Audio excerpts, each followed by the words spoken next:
Selamat pagi, salam jumpa kembali anak-anak. Pembelajaran kita hari ini dengan tema Sakramen Baptis dalam Gereja Katolik. Apakah sakramen baptis itu? Akan kita selami bersama-sama dalam pembelajaran hari ini. Sebelum kita mulai, kita awali dengan bernyanyi dulu ya.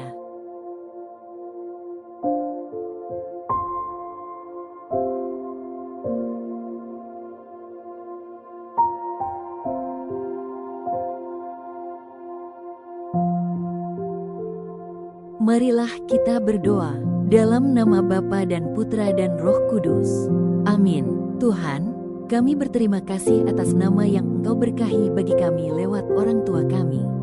Semoga kami mampu membawa nama kami untuk memuji keagungan-Mu, dengan perantaraan Kristus Tuhan kami.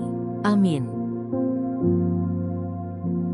Baik, apakah tujuan mempelajari materi ini? Tujuan pembelajaran 1. Menjelaskan kelahiran dalam adat Dayak.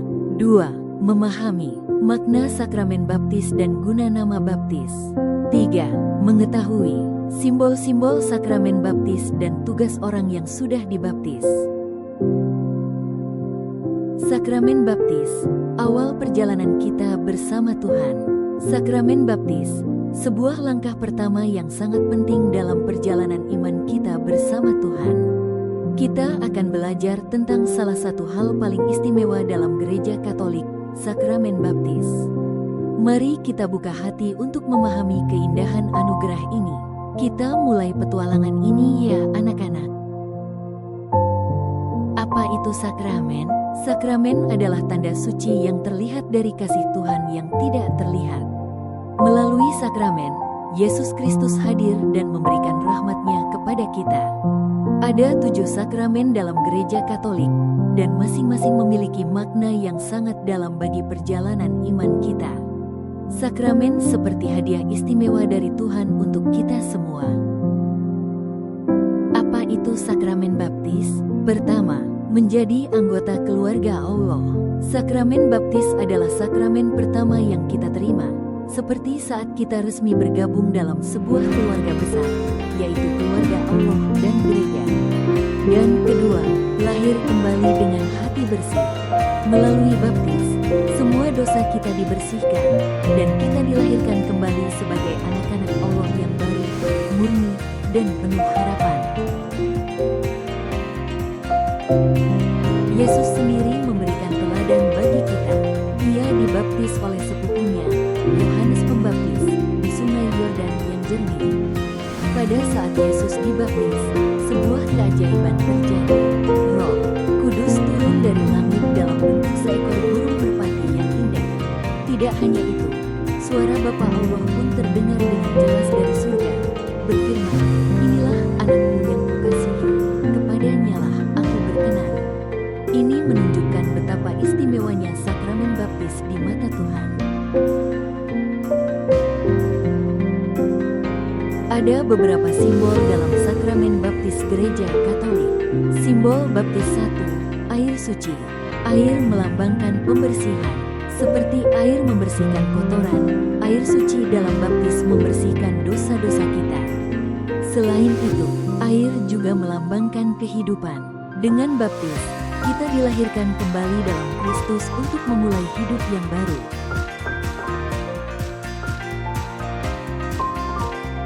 Simbol baptis yang kedua, yaitu minyak krisma dan minyak katekumen. Minyak katekumen diurapkan di dada, melambangkan kekuatan Kristus yang melindungi kita dari godaan jahat. Ini seperti tameng pelindung. Minyak krisma diurapkan di dahi, melambangkan karunia Roh Kudus yang menjadikan kita milik Kristus dan menguduskan kita. Kedua minyak ini menunjukkan bahwa kita dipersatukan dengan Kristus dan mendapatkan kekuatannya.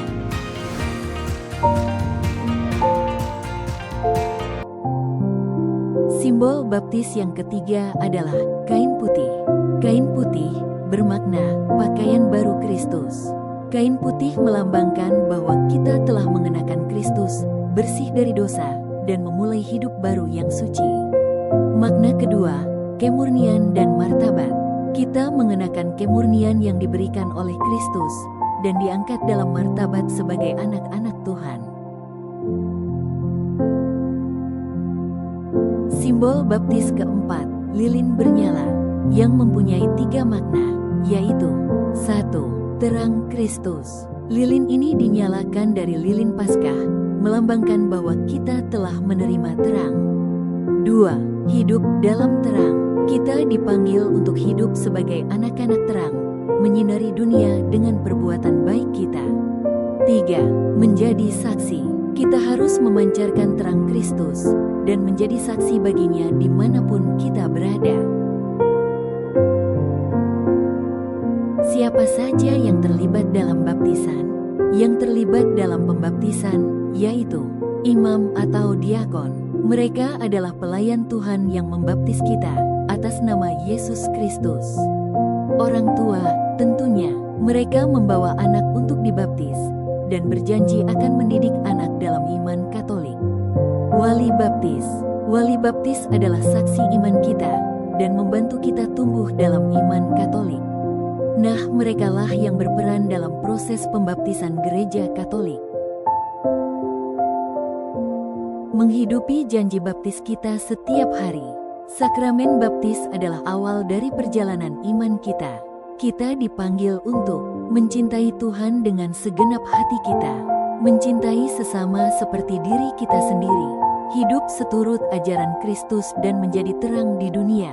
Syukur, berterima kasih atas rahmat baptisan, taat, mengikuti teladan Yesus yang taat kepada Allah, hidup suci, menjaga diri sebagai anak Allah, kebersamaan, merasa menjadi satu keluarga dalam gereja. Nah, setelah kalian belajar tentang sakramen baptis, serta simbol-simbol dalam sakramen baptis, coba kerjakan tugas berikut di bukumu.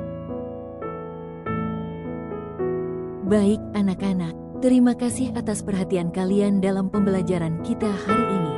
Sebelum kita tutup, kita bernyanyi dulu ya.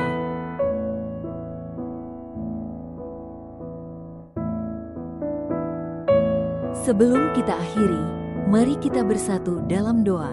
Mari kita berdoa dalam nama Bapa dan Putra dan Roh Kudus. Amin. Tuhan, terima kasih telah menemani pelajaran kami hari ini. Semoga kami semakin mengimani Kristus lewat pembaptisan yang telah kami terima. Demi Kristus Tuhan kami. Amin.